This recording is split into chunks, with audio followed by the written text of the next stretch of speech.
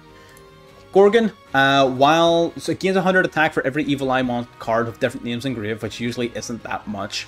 If it's equipped with the Evil Eye of Selene, once per turn you can target an effect monster your opponent controls to negate its effects. So once per turn negate.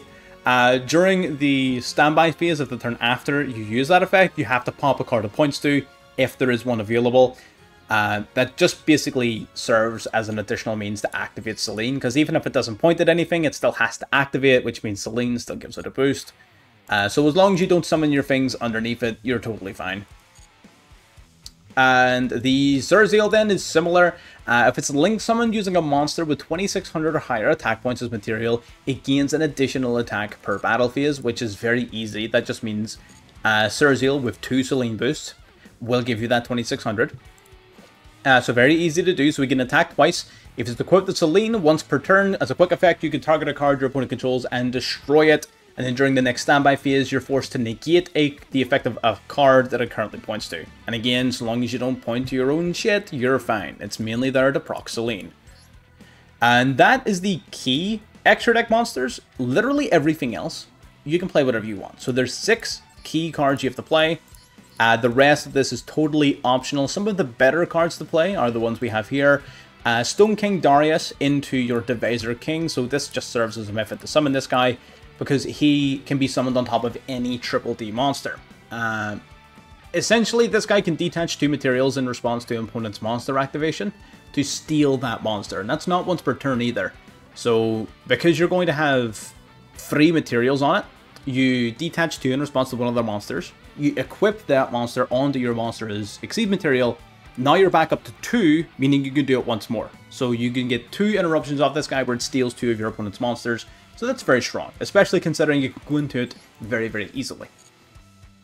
We have Fortune Tune into your Zeus, so this card can't be destroyed by battle. So you can just like attack with this into something if you really need to go into Zeus to clear a board. So there's a Zeus line for you. Gossip Shadow is a generic monster negate. Downward Magician is there for the Zeus line. Gossip Shadow is a monster negate. I just talked about that one. Ashura King is also monster negates, so he's a little bit more aggressive though. You need more monsters to summon him, at least 3 level 3s, but he can attack a number of times up to the number of monsters equipped to it as material, and if he attacks, he gains 200 attack points permanently, so that is pretty good. He gets pretty big pretty fast. He can also, when an opponent's monster effect is activated, you can detach a material to negate the activation and destroy the card. So Ashura King is a little bit more of a high ceiling, sort of high rolly Exceed monster, but can be very powerful in the right situations.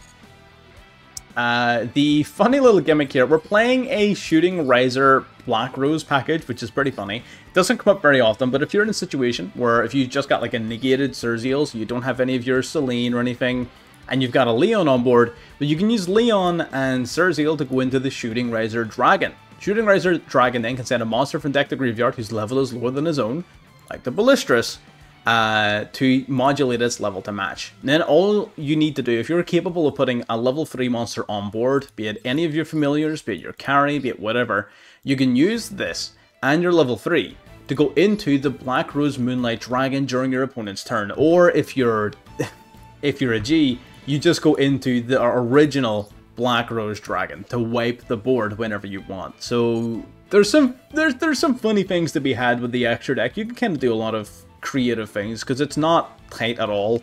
You literally need like 6 cards. So everything else you can just play around with. The Black Rose line didn't come up unfortunately while I was testing it, but it seems like a lot of fun and I definitely want to keep it in just to test it out. But you know, you can cut it if you want, obviously.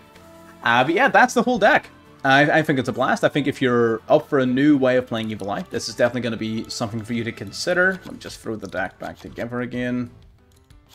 If your objective is to play Gold Pride, this is a fun way of playing it, but I don't think it's going to be one of the better ways of playing it. But if you're a fan of Evil Eye, for sure, you definitely need to give this one a shot. But anyways, that's going to be enough for me. If you're interested in catching any of our content like this or anything else that we do, of course, you can subscribe to catch new content every single day. You can like the video to help more people see it if you want to help your boy out.